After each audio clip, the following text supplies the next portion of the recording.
আমাদেরকে সবচেয়ে ভালোবাসেন আমাদের রব আল্লাহ।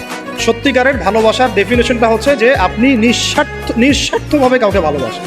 আমাদের আশপাশে যারা আছে, যারা হালাল, ইভেন হালাল, আমার মা, আমার বোন, আমার বাবা, আমার স্ত্রী, আমার ছেলে, আমার মেয়ে, এদেরও যদি কখনো স্বার্থে আঘাত পড়ে, দেখবেন সেও আপনার পাশ থেকে সরে যাচ্ছে।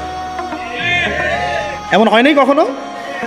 আপনার বন্ধু, আপনার ব্যবসার পার্টনার, আপনার বস, আপনার কলিগ, ওদের স্বার্থে আঘাত হলে ওরাও সরে যাচ্ছে পাশ থেকে, জিগরি দোষ সরে গেল পাশ থেকে, হয় না এমন? ভালোবাসা দুই প্রকার, বলেন কয় প্রকার? আমার সাথে বলেন, এখানে শেষ করে দিব 10টা মিনিট। ভালোবাসা কয় প্রকার?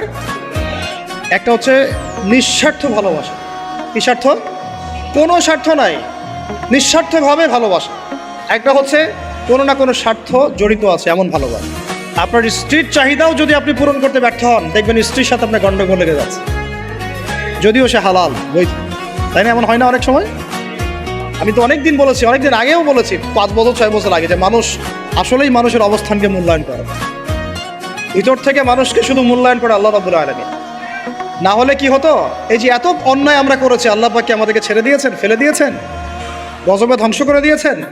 এই যে আল্লাহ পাক যে আমাদেরকে মহব্বত করেন, ভালোবাসেন, তার প্রমাণ এগুলো। আল্লাহ পাক চান যে আমরা যেন ফিরে আসি। আল্লাহ পাক বলছেন, সারা দুনিয়ার সমান গুনাহও যদি সে করে ফেলে, আসমানের সমানও গুনাহ করে ফেলে, খালি তওবা করে ফিরে আল্লাহকে বলবে, আস্তাগফিরুল্লাহাল্লাযী লা ইলাহা ইল্লা হুয়াল হাইয়ুল কাইয়্যুম ওয়া আতুবু ইলাইহি। আল্লাহ পাক বলছেন, খালেস তওবা করলে গুনাহ তো মাফ করে দিবই, আগের গুনাহগুলোকে নেকি দিয়ে পরিবর্তন করে দিব। এটা ভালোবাসা না? আল্লাহ পাক সৃষ্টি করেছেন আমাদেরকে ভালোবেসে। কোরআন খোলেন, সূরা সদ পড়েন। সূরা সদের মধ্যে দেখবেন আল্লাহ বলছেন, খালাকতু বিয়াদি মা মানাআকা আল্লা তাসজুদা খালাকতু বিয়াদাই, মানে তুমি ইবলিস কেন তাকে সিজদা করলে না যাকে আমি নিজ হাতে সৃষ্টি করেছি? এটা মহব্বতের বহিঃপ্রকাশ না? আল্লাহ আমাদেরকে নিজ হাতে সৃষ্টি করেছেন। আল্লাহ পাকের হাত কেমন এটা আমরা ব্যাখ্যা করতে যাব না। এর হাতের অর্থ কি সেটাও ব্যাখ্যা করার, তাওয়িল করার দরকার নাই। কোরআনে আসছে যেভাবে, সেভাবে আমরা ঈমান রাখবো, ঠিক আছে ভাই? এখানে আবার অনেকে অনেক তালগোল পাকায় ফেলে এবং বিভ্রান্ত হয়ে যায়, এদিকে যাওয়ার দরকার নেই। এখানে বোঝানো হচ্ছে আল্লাহ রাব্বুল আলামিন আমাদেরকে মহব্বত করে সৃষ্টি করেছে। এই পুরো সৃষ্টি জগৎটাই তো আল্লাহর মহব্বতের বহিঃপ্রকাশ। সবকিছু এত নিপুণভাবে চলতেছে, এটা মহব্বতের বহিঃপ্রকাশ না? আমি আপনাদেরকে নিয়ে যদি কোনোদিন কক্সবাজারের সৈকতে তারা দেখাতে পারতাম, তাহলে আমি বুঝাইতে পারতাম আপনাদেরকে যে এই মহাবিশ্বটা টিকে আছে কিন্তু। তারার মধ্যে একটা গাণিতিক ক্যালকুলেশন আছে যেটা সবাই জানে না। যারা একটু অ্যাস্ট্রোনমি নিয়ে পড়াশোনা করেছে তারা জানে। আপনার মানে মাথার বিবেকই উল্টায় যাবে যে এত সূক্ষ্মভাবে কিভাবে আল্লাহ রাব্বুল আলামিন এই মহাবিশ্ব সৃষ্টি করলো। এক চুল এদিক ওদিক হলে পুরো বিশ্ব কায়নাত ধ্বংস হয়ে যায়। এটা কি আল্লাহ পাকের মহব্বতের পরিপ্রকাশ না? আল্লাহ পাক তো বরং বলেছেন পুরো সৃষ্টি পরিবারটাই আল্লাহর আল্লাহর পরিবারের অন্তর্ভুক্ত। সুবহানাল্লাহ। এমনকি আল্লাহ পাক আমাদেরকে বলেছেন, তোমরা জমিনবাসীর সবার উপর রহম করো। ইরহামু মান ফিল আরদ ইয়ারহামুকুম মান ফিস সামা। তোমরা সবার উপর রহম করো, দয়া করো। দয়া, রহম এটা তো মহব্বতের একটা অংশ। তোমরা সবার উপর দয়া করো, রহম করো, মহব্বত করো। এটা কি হবে? তাহলে আল্লাহ পাক আসমানে যিনি আছেন, আল্লাহ পাক তোমাদের উপর রহম করবে। আমরা সেই মহান সত্তার ভালোবাসার থেকে বের হয়ে হারাম এই যৌন ভালোবাসার দিকে যাওয়ার চেষ্টা করেছি। আসলে এটা ভালোবাসা না, যৌনতা, এর দিকে যাওয়ার জন্য এইসব করছি। আল্লাহ পাক আমাদেরকে মাফ করে যেন হেদায়েত দান করেন। আল্লাহ পাক কত ভালোবাসেন এটা নিয়ে বলতে গেলে আজকে রাত শেষ হবে। দেখেন, আল্লাহ রাব্বুল আলামিন আদম আলাইহিস সালামকে সৃষ্টি করেছেন, করে সমস্ত নাম শিক্ষা দিয়েছেন। নাম মানে হলো ইলম। নাম মানে কি? ভালো না বাসলে আল্লাহ পাক কাউকে সবচেয়ে সেরা কিছু দান করেন। সূরা 3 আল্লাহ পাক কি বলেছেন? ওয়া তিন ওয়া জাইতুন, এগুলো শপথ করে, লাকাদ খালাকনাল ইনসানা ফি আহসানি তাকওয়িম। মানুষকে সবচেয়ে শ্রেষ্ঠ কাঠামো আল্লাহ পাক দিয়েছেন, দেন নাই? কাউকে যদি মহব্বত না করা হয়, তাকে আপনি সবচেয়ে সেরাটা কি দিতে পারবেন? আল্লাহ পাক আমাদেরকে মহব্বত করেন, ভালোবাসেন, এবং আল্লাহ চান আমরাও যেন তাকে মহব্বত করি, তাকে ভালোবাসি। এবং আমরা যদি কাউকে ভালোবাসি, আল্লাহর জন্য ভালোবাসবো। কাউকে ঘৃণা করি, আল্লাহর জন্য ঘৃণা করি। মহব্বতও আল্লাহর জন্য, ঘৃণাও কার জন্যে? আল্লাহর জন্য। আল্লাহ পাক সমস্ত ইলম শিক্ষা দিলেন। এটা কি ভালোবাসার বহিঃপ্রকাশ না? নূহ আলাইহিস সালামের কওম দীর্ঘদিন আল্লাহর কথা শুনে না, আল্লাহ পাক সবর করলেন, ধৈর্য ধরলেন, গজব দিলেন না, শেষ পর্যায়ে গিয়ে আযাব দিয়েছেন। এই যে আল্লাহ পাক সুযোগ দেন, সময় দেন, এটাকে আল্লাহ পাকের ভালোবাসা, দয়া না? এরকম প্রত্যেকটা কওমের ক্ষেত্রে হয়েছে। আমি তো ফিল করলাম এই ভালোবাসা নিয়ে ঘাটাঘাটি করতে গিয়ে যে আসলে আল্লাহ পাক যে আমাদেরকে সবচেয়ে বেশি মহব্বত করেন, তার সবচেয়ে বড় নিদর্শন কি জানেন? আমাদের কাছে আল্লাহ রাব্বুল আলামিন আল কোরআনের মতো কিতাব নাজিল করেছেন, আর আমাদেরকে আল্লাহ পাক নবী মুহাম্মদ সাল্লাল্লাহু আলাইহি ওয়াসাল্লামের উম্মত বানিয়েছেন।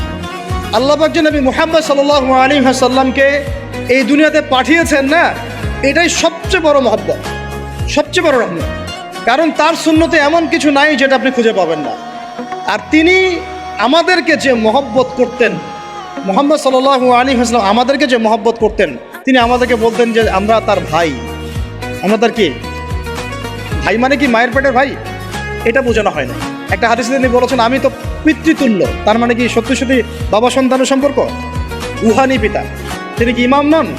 তিনি ইমাম, তিনি নেতা, তিনি আমাদের শিক্ষক, তিনি নবী।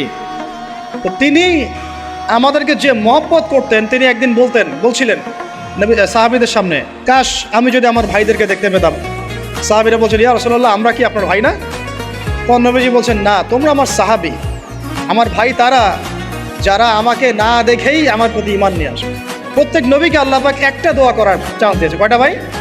এমন একটা দোয়া যেটা করলে আল্লাহ পাক কবুল করবেনই করবেন। করলে আল্লাহ পাক কি করবেন? অবশ্যই কবুল করবেন। নবী সাল্লাল্লাহু আলাইহি ওয়াসাল্লাম বলছেন যে সমস্ত নবী এই দোয়াটা পৃথিবীতে করে ফেলেছে। আমি এই দোয়াটাকে মুলতবি রেখেছি যে কাল কিয়ামতের মাঠে আমি আমার উম্মতের জন্য সুপারিশ করবো ইনশাআল্লাহ। এবং নবী সাল্লাল্লাহু আলাইহি ওয়াসাল্লামের সুপারিশে বহু কবিরা গুনাহগার মুসলমান যারা জাহান্নামের ফয়সালা হয়ে গেছে, তাদেরকে আল্লাহ পাক কিছুটা শাস্তি ভোগ করালে হলেও আবার জান্নাতে নিয়ে আসবে। তিনি আমাদেরকে মহব্বত করেন না? করতেন না? চিন্তা করেন তাহলে আমরা তার দিনকে কি মহব্বত করলাম, আমরা তার হুকুম হাকামের বিধিবিধান সুন্নতের কি মহব্বত করলাম, চিন্তা করেন। একটা হাদিসে নবীজি স্পষ্ট করে বলছেন এটা আমাদের জন্য একটা কষ্টি পাথর। এটা একটা কি কষ্টি পাথর। তিনি বলছেন লা ইউমিনু আহাদুকুম, তোমাদের মধ্যে কেউ মুমিন হইতে পারবে না। কি হইতে পারবে না? মানে প্রকৃত মুমিন হইতেই পারবে না তোমরা। এ আমার উম্মত, তোমাদের মধ্যে কেউ প্রকৃত মুমিন হইতেই পারবে না যতক্ষণ না হাত্তা আকুনা আহাব্বা ইলাই মিন ওয়ালিদিহি ওয়ালাদিহি ওয়ান নাসি আজমাইন, যতক্ষণ না আমি মুহাম্মদ সাল্লাল্লাহু আলাইহি ওয়াসাল্লাম তোমাদের কাছে নিজের কি সন্তান, নিজের বাবা মা এবং সমস্ত মানব জাতির থেকে বেশি প্রিয় না হচ্ছে। হাদিসটা আবার বলি, নবীজি বলছেন কেউ ততক্ষণ পর্যন্ত প্রকৃত মুমিন হতে পারবে না যতক্ষণ না আমি মুহাম্মদ সাল্লাল্লাহু আলাইহি ওয়াসাল্লাম তার কাছে তার সন্তান, তার পিতা, এমনকি সমস্ত মানব জাতি থেকে বেশি প্রিয় না হচ্ছে। আমরা যারা আগামীকালকে এইটার প্রিপারেশন নিয়েছি, আসলে কি আমাদের কাছে নবী প্রিয় বেশি না আমাদের দুনিয়ার স্বার্থ বেশি প্রিয়? যারা এগুলো করবে তাদের কাছে কি সত্যি নবী প্রিয়? তাহলে তারা করতে পারতো না। যদি নবী আমাদের কাছে সবচেয়ে বেশি প্রিয় না হয়, আমরা মুমিন হতে পারছি না। আর যাদের কাছে নবী প্রিয় তারা কখনো এমন হারাম কাজে যেতে পারবে না। যারা যাচ্ছে তারা কখনোই নবীকে ভালোবাসে না, কোশ্চিনকালেও না। শোনেন ওমর রাদিয়াল্লাহু আনহুর নাম শুনেন নাই? বললে অনেক কথা ভাই, অনেক কথা, কোনটা রেখে কোনটা বলে। ওমর রাদিয়াল্লাহু আনহু একদিন এসে বলছেন খলিফাতুল মুসলিমিন, মুসলিমদের তিনি খলিফা। জান্নাতের সুসংবাদপ্রাপ্ত 10 জন সাহাবীর একজন। জান্নাতের সার্টিফিকেট পেয়েছেন পৃথিবীতে কয়জন সাহাবী? একটা হাদিসে একসাথে 10 জন। ওই 10 জনের অন্যতম একজন, যিনি এমন শাসন ব্যবস্থা পৃথিবীতে প্রতিষ্ঠা করেছিলেন যার মতো মিসাল এখন পর্যন্ত পৃথিবীতে আর দেখা যায় নাই। একটা হাদিসে আসছে যে রাস্তা দিয়ে ওমর হাঁটে ওই রাস্তা দিয়ে শয়তান হাঁটে না। কি বুঝলেন? শয়তান যদি দেখে ওই যে ওমর, ও আর ওই যাবেন ওই রাস্তা দিয়ে। এই হচ্ছে ওমর রাদিয়াল্লাহু আনহু। আমার পরে কোনো নবী নাই। নবীজি বলছেন আমার পরে কোনো নবী নাই, লা নবিয়্যা বা'দি, আমার পরে কোনো নবী নাই। যদি হতো তাহলে ওমর হতো, যদি হতো তাহলে ওমর হতো। অন্য একটা হাদিসে আসছে আমার পরে কোনো নবী নাই, তবে তুমি আমার, এটা অন্য সাহাবী সম্পর্কে, আলী ইবনে আবি তালিব সম্পর্কে, তুমি আমার জীবনে তেমন মূসার জীবনে হারুন ছিল যেমন। এটা হচ্ছে আলী ইবনে আবি তালিব। এখানে কথা হচ্ছে ওমর রাদিয়াল্লাহু আনহুর মতো মানুষ নবীর কাছে এসে বলছেন সাল্লাল্লাহু আলাইহি ওয়াসাল্লাম, ইয়া রাসূলুল্লাহ ওয়াল্লাহি লা উহিব্বুক, আল্লাহর কসম করে বলছি আমি আপনাকে অনেক মহব্বত করি, ইল্লা মিন নাফসি, আমার নফসের চেয়ে বেশি না। মানে আমি আমার জানের চাইতে আপনাকে বেশি মহব্বত করি না। কথা কি বুঝতে পারতেন কি? মানে আমি আপনাকে অনেক মহব্বত করি ইয়া রাসূলুল্লাহ, সব কিছু থেকে বেশি মহব্বত করি, কিন্তু আমার নিজের জানের চেয়ে বেশি না। নবী সাল্লাল্লাহু আলাইহি ওয়াসাল্লাম বলেন লা ইয়া উমর, এখনো মুমিন হওনি। কাকে বলছেন? কাকে বলছেন? জান্নাতের সার্টিফিকেট প্রাপ্ত একজন মানুষকে। লা ইয়া উমর, এখনো হওনি। তখন নবী সাল্লাল্লাহু আলাইহি ওয়াসাল্লামকে তিনি একটু পরে আবার বলছেন, ইয়া রাসূলুল্লাহ ওয়াল্লাহি আলান, এখন লা হাব্বা ইলাইয়া মিন কুল্লি শাই হাত্তা মিন নাফসি, এখন থেকে আপনি আমার কাছে সবচেয়ে বেশি প্রিয় সব কিছু থেকে, এমনকি আমার নফসের থেকেও বেশি প্রিয়।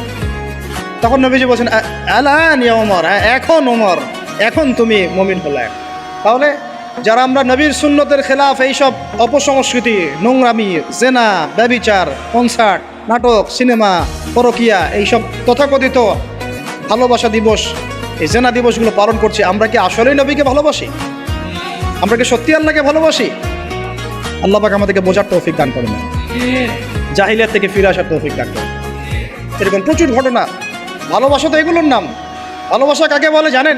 সাহাবীরা বাসায় যেতেন, আবার দৌড় দিয়ে আসতেন নবী সাল্লাল্লাহু আলাইহি ওয়াসাল্লামের চেহারাটা একটু দেখার জন্য। এটা নাম ভালোবাসা। আপনারা যদি উমরা করতে যান, হজ করতে যান, দেখবেন বারবার আপনার নবীর রওজায় গিয়ে সালাম দিতে মন চাইবে, এই আরেকবার দেখা করে আসি, আরেকটু দেখা করে আসি, আরেকবার সালাম দিয়ে আসি। ভালোবাসা কোনো স্বার্থ আছে এখানে? নবী সাল্লাল্লাহু আলাইহি ওয়াসাল্লাম কি আমাদের কাছে কোনো স্বার্থ দাবি করেছেন? আল্লাহ করেছেন। এগুলো ভালোবাসা। এই ভালোবাসা হলো প্রকৃত ভালোবাসা। আর এগুলো যেটা চলছে এটা হচ্ছে যৌনতা। এগুলো কি চলছে? যৌনতা। ভালোবাসার নাম দিয়েছে এখন যৌনতা। এগুলো ভালোবাসা না, এগুলো পাশবিকতা, প্রবৃত্তির দাসত্ব। প্রবৃত্তি মানে মন যা চায় তাই করতে চাচ্ছে। আপনার মন চাইছে একটা মেয়ের সাথে রাত কাটাবেন, এটাকে আপনি ভালোবাসা নাম দিলেন, কিন্তু এটা হচ্ছে ভালোবাসা না, এটা কি প্রবৃত্তি, পশুত্ব, দাসত্ব, পশুত্বের দাসত্ব করছে। আল্লাহ পাক আমাদেরকে কথাগুলো বোঝার তৌফিক দান করুন। এরকম সাহাবীরা কত ত্যাগ করেছেন। তালহা রাদিয়াল্লাহু আনহুর নাম শুনেন না অনেকেই। নবী সাল্লাল্লাহু আলাইহি ওয়াসাল্লাম উহুদ যুদ্ধের দিন সংকটময় একটা অবস্থায় ছিলেন।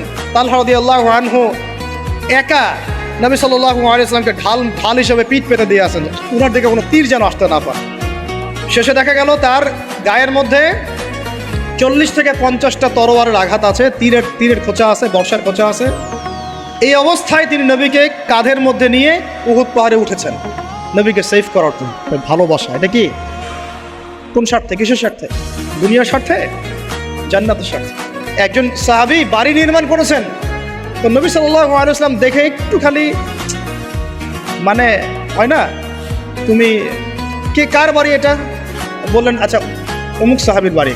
নবীজি একটু ভ্রু কুঞ্চিত করলেন, পছন্দ করলেন, কিছু মুখে বলেন নাই, মুখে কিছু বলেন নাই, খালি একটু অসন্তুষ্ট হয়েছেন, এক্সপ্রেশন দেখতে বোঝা যাচ্ছে। তখন ওই সাহাবীকে জানানো হলো, তোমার বাসার সামন দিয়ে তো আল্লাহর নবী সেদিন হেঁটে গেলেন, তারপরে আমার বাসা দেখে, তোমার বাসা দেখে আল্লাহ নবী সাল্লাল্লাহু আলাইহি ওয়াসাল্লাম অসন্তুষ্টি প্রকাশ করেছিল, মুখে কিছু বলেন নাই, এক্সপ্রেশন ছিল একটু অসন্তুষ্টি। 3 দিনের মধ্যে সেই বাড়ি ভেঙে গুড়িয়ে দিয়েছে। যেই বাসা দেখে আল্লাহ নবী সন্তুষ্ট হন না, আমি বাসা রাখবই না। ভালোবাসা কিসের জন্যে? কার জন্যে? কার স্বার্থে বলেন? আল্লাহর জন্যে, জান্নাতের জন্য, আল্লাহর স্বার্থে, আল্লাহর জন্যে। কতগুলো বলে শেষ করবো আপনাদেরকে। সাদ বিন আবি ওয়াক্কাস রাদিয়াল্লাহু আনহু উহুদ যুদ্ধের দিন এইরকম করে তীর নিক্ষেপ করছেন। আল্লাহ নবী বলছেন, ইয়া সাদ, হে সাদ, তীর ছোড়ো, তোমার জন্য আমার পিতামাতা কুরবান হোক। আশপাশে 9 জন ছিল, তার মধ্যে একজন করে শহীদ হতে শেষে 2 জন বেঁচে থাকলো, সাদ বিন আবি ওয়াক্কাস, তালহা বিন উবাইদুল্লাহ রাদিয়াল্লাহু আনহু। এগুলো তারা কেন করেছেন? ভালোবাসার জন্যে। ভালোবাসা এগুলোর নাম। কতগুলো বললে শেষ করবো আপনাদেরকে বলেন। নবী সাল্লাল্লাহু আলাইহি ওয়াসাল্লামের কাছে একজন সাহাবী আসেন ইসলাম কবুল করতে এসে হাতের মধ্যে কিছু বালা, আংটি থাকে না, এগুলো ছিল, এগুলো খুলে ফেলে দিয়েছেন নবী সাল্লাল্লাহু আলাইহি ওয়াসাল্লাম, খুলে ফেলে দিয়েছেন।